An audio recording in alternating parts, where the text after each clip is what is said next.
제8장 아시리아. 아시리아를 세운 삼시아다드. 함무라비는 메소포타미아 남쪽 지역에서 가장 강력한 왕이었어. 하지만 북쪽으로 올라가면 다른 왕이 또 하나의 제국을 건설하고 있었단다. 그의 이름은 삼시아다드였어.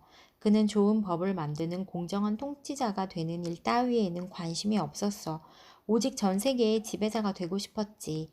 바빌론은 유프라테스 강 옆 메소포타미아의 남쪽에 있었고 아수르는 티그리스 강 옆 메소포타미아 북쪽 지방에 있었지. 샴시아다드는 이 아수르라고 하는 도시에 살고 있었어. 삼시아다드는 아수르의 왕이 되자 아수르가 새로운 제국의 중심이 되어야 한다고 생각했어. 그래서 그는 자신이 숭배하는 바람과 태양의 신을 위해 커다란 사원을 짓기 시작했지. 사원은 금과 은으로 덮어 씌운 마호가니 통나무로 지어졌어. 그는 신을 기쁘게 하기 위해 기름과 꿀, 버터를 사원의 주춧돌에 바르기도 했단다. 샴시아다드는 바람과 태풍의 신이 자신의 편이 되어주길 바랬어.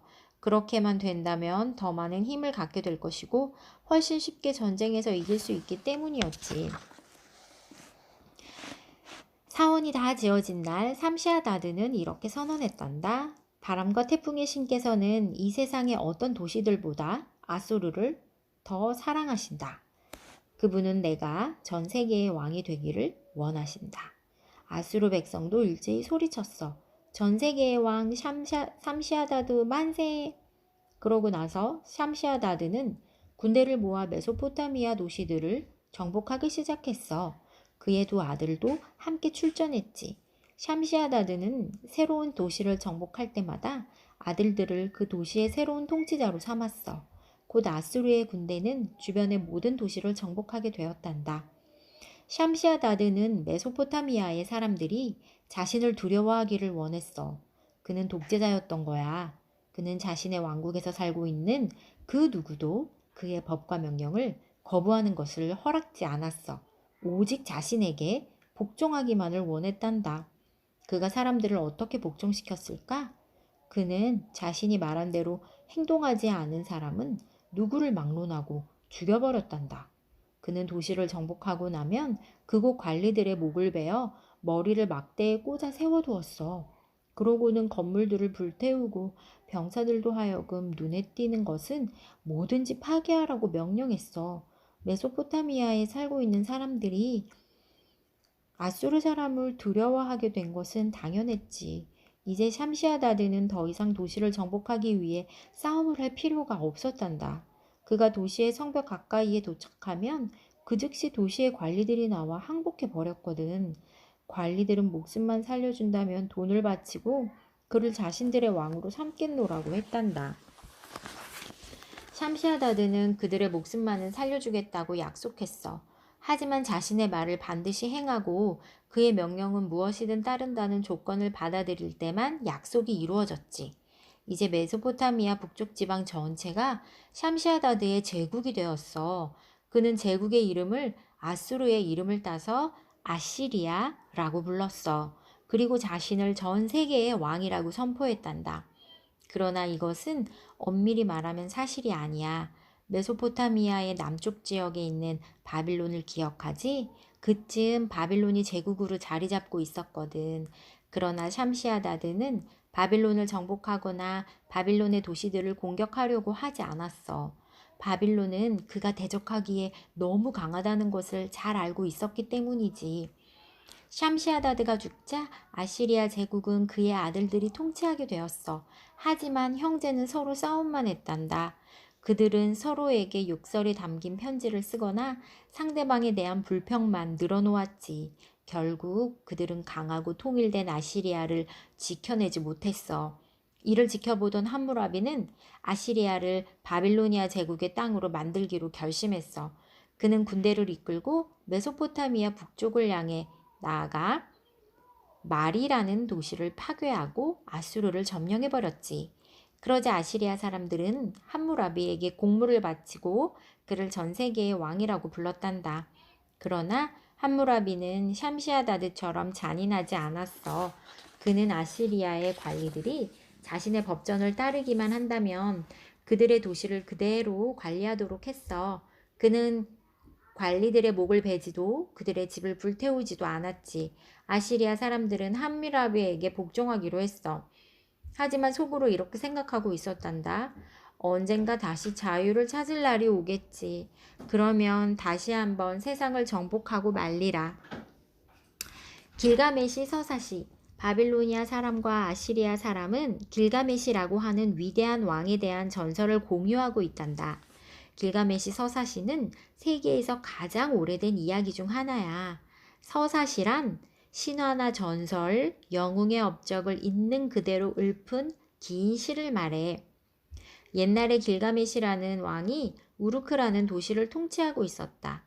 길가메시는 반은 신이고 반은 사람이었다.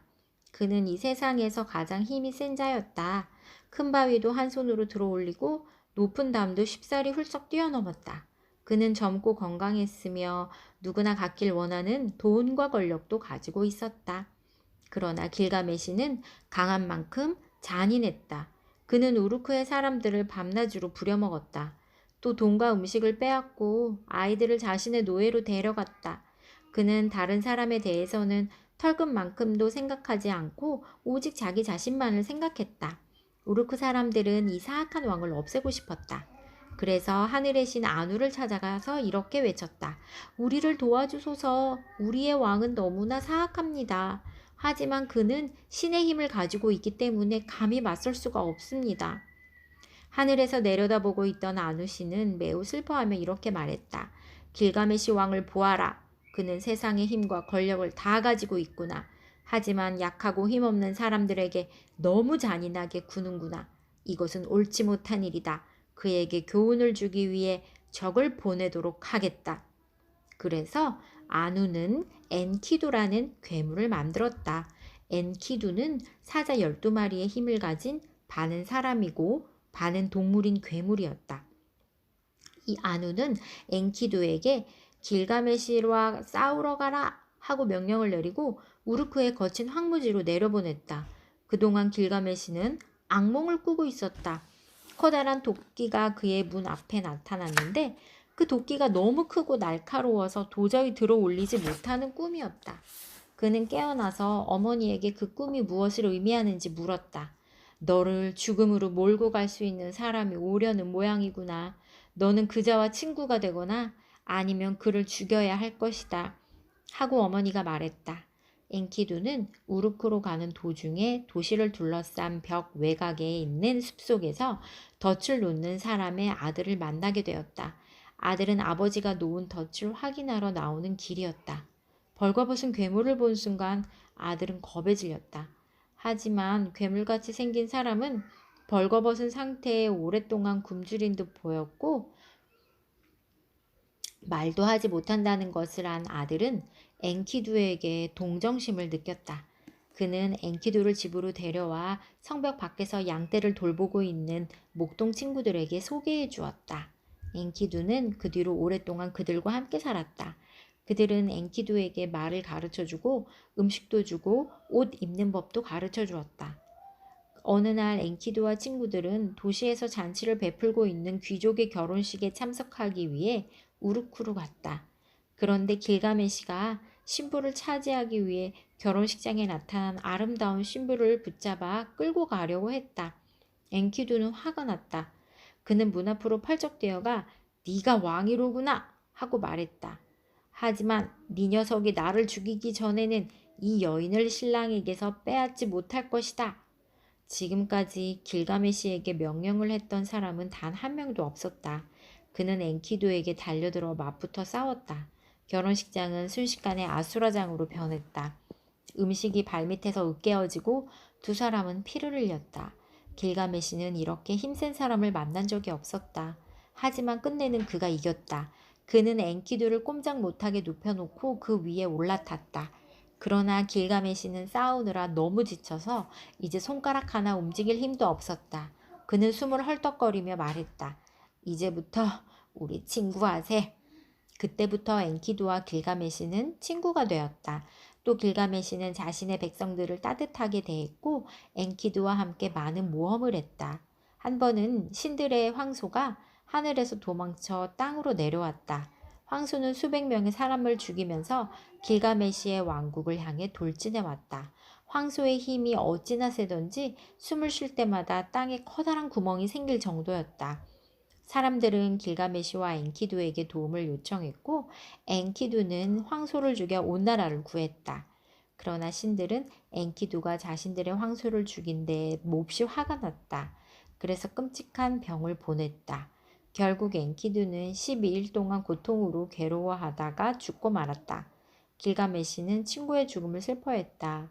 그는 전 세계가 엔키두의 죽음을 슬퍼하고 눈물을 흘리도록 명령했다.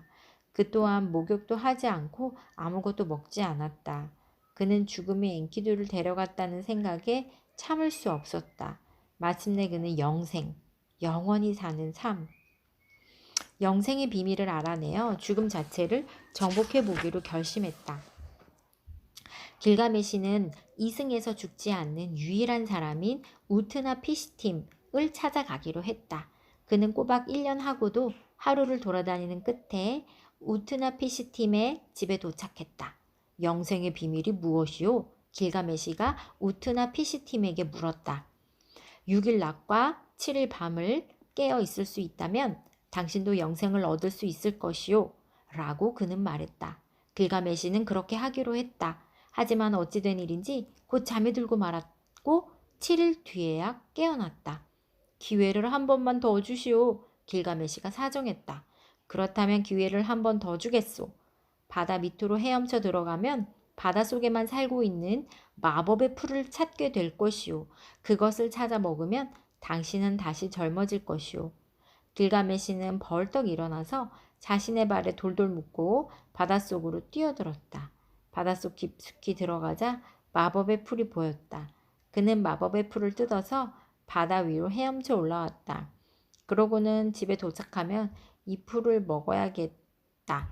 그러면 나는 영원히 살 수 있을 거야 하고 생각하고 집으로 향하는 머나먼 길을 다시 떠났다.